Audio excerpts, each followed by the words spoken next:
మరిన్ని interesting movie updates ని brief గా చూసేద్దాం. రెబల్ స్టార్ ప్రభాస్ తో అమితాబ్, కమల్, దీపిక అండ్ కో కలిసి చేసిన మూవీ కల్కి 2898 ఏడి ఈ సినిమా ట్రైలర్ రాబోతోంది. ఈ నెల 10న ట్రైలర్ ని 27న సినిమాను రిలీజ్ చేసేందుకు రంగం సిద్ధమైంది. ఇక కల్కి మూవీ రిలీజ్ భారీ ఎత్తున జరగబోతోందట. ప్రపంచవ్యాప్తంగా 10,000 స్క్రీన్స్ లో రిలీజ్ కి సన్నాహాలు జరుగుతున్నాయి. ఇక ఏపీలో ఏకంగా రోజుకు 7 ఆటలంటూ ప్రచారం జరుగుతోంది.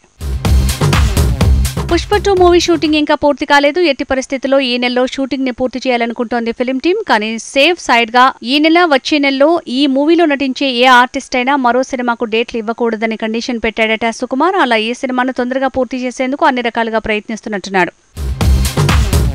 అక్టోబర్ 10న వరల్డ్ వైడ్ గా man of masses NTR movie Devara రాబోతోంది. అప్పుడే Tamil super star Rajinikanth Vettaiyan release అన్నారు. తర్వాత దీపావళికి వాయిదా అన్నప్పటికీ రిలీజ్ డేట్ లో మార్పు లేదని తేల్చింది film team. Young hero Sri Vishnu హీరోగా తెరకెక్కుతున్న మూవీ స్వాగ్ రాజరాజ చోరాని తీసిన హాసిత్ గోలీ ఈ సినిమా తీస్తున్నాడు. ఇక ఇందులో 14 గెటప్స్ వేయనున్న శ్రీ విష్ణు ఇందులో ట్రాన్స్ జెండర్ గా కూడా కనిపిస్తాడట. నేచురల్ స్టార్ నానితో శ్రీకాంత్ వదిల తీసే మూవీ 200 కోట్ల బడ్జెట్ అంటూ 2 రోజులు ప్రచారం జరుగుతోంది. అయితే ఇందులో హీరోయిన్ గా మాత్రం రష్మికను తీసుకుంటున్నట్టు గుసగుసలు పెరిగాయి. డిసెంబర్లో షూటింగ్ కి రంగం సిద్ధమవుతున్నట్టు ప్రచారం జరుగుతోంది.